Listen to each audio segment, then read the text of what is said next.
this morning in a Walmart parking lot in Jerome in southern Idaho. There's still lots of snow everywhere, and it's just gonna get worse from here north. That's starting to be a challenge, trying to find a place to boondock when there's so much snow everywhere. Out in the mountainous areas, it's gonna be like a foot deep, and it's just gonna be hard to be able to find a place to boondock. Yeah, we have snow chains, but it's a hassle to put them on just so that we can find a campsite. And plus, if it snows more while we're camping, then we don't want to get stuck either. And a lot of those state parks and even RV parks are actually closed for the season, so that's not even an option for us right now. Luckily, there's a lot of Walmarts along this stretch, and so we've just been hitting the Walmarts for a place to stay as we go north. But Walmart is real generous in letting people stay in their parking lots, and in return we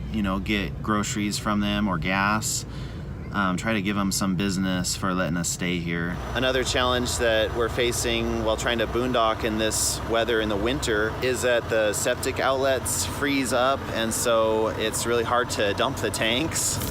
I have this heat cord that it plugs in, and then it gets warm, and it has a built-in thermostat so that it detects how cold the weather is, and so it will turn on or off depending on how cold it is. So I've been taking this and just wrapping it around the septic outlet here, but then I have to plug it in and run the generator for an hour or so, and even then it might not completely thaw out. If we were staying in an RV park with electrical hookups, then I could just wrap that cord around the septic pipes and plug it in, leave it overnight.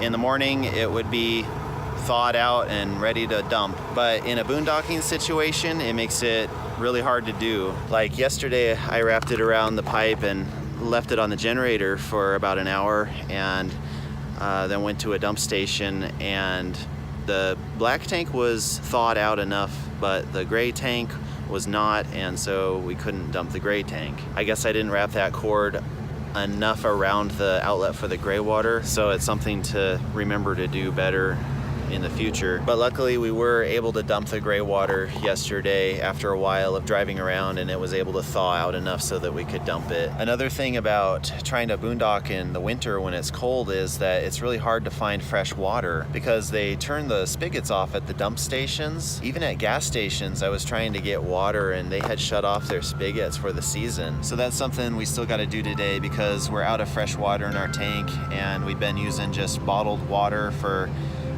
washing hands and basic rinsing. So hopefully there's gonna be somewhere where we can get some today.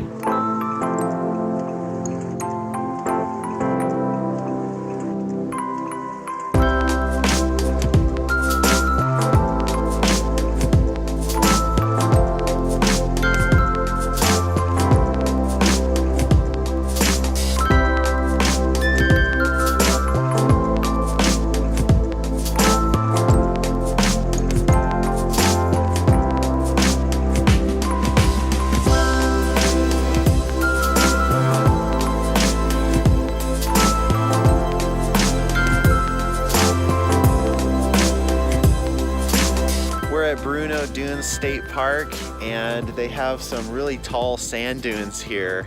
I think the tallest one is 480 feet. That's really tall. What do you think, Sammy? Good. You like the sand, Theo? Shovel?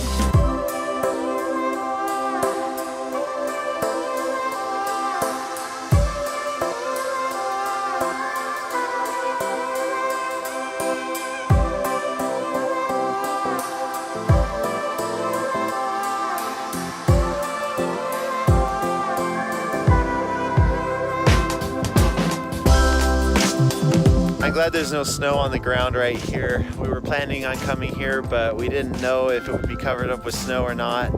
So it's fun that the boys can play in the sand for a little while. You can actually rent sleds at the visitor center, but they're closed today. That'd be fun to sled down one of these sand dunes.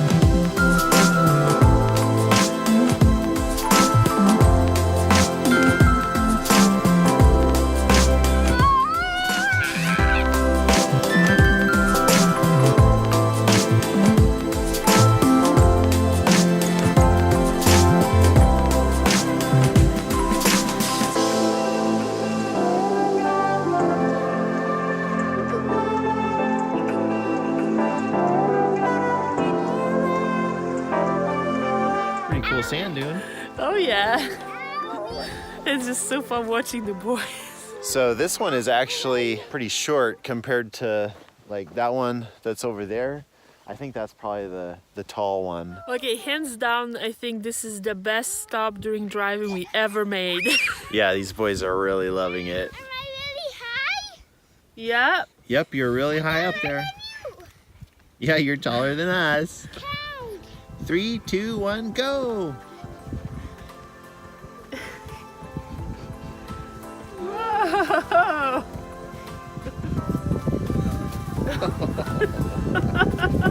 Boy, we chose the wrong day to run out of water.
Cool up there though. I've never been on top of a sand dune like that before, and just to be able to, you know, run across the top of it, that was fun. I thought that I would kind of slide halfway down when I kind of leaped into the air and kind of splatted in the sand. I thought that I would actually have enough momentum to keep going, but no.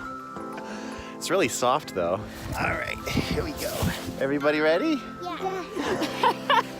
Yeah. Come on, Theo, help me out here.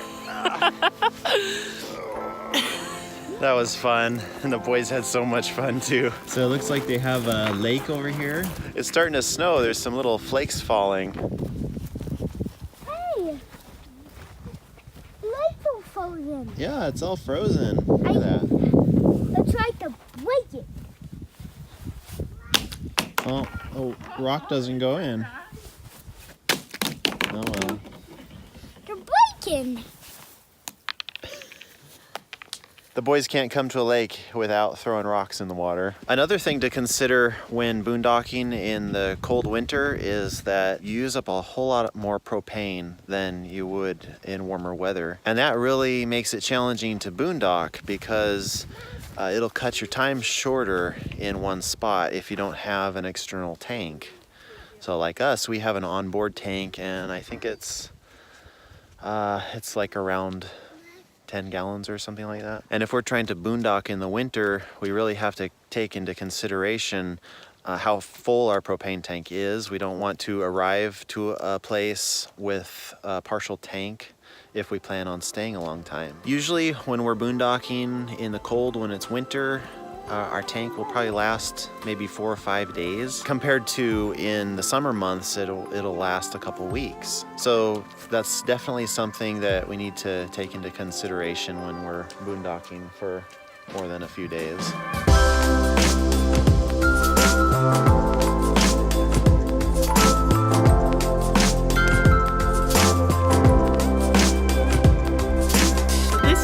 Has been a great fun for the boys. First the sand dunes, now the paddle in the lake.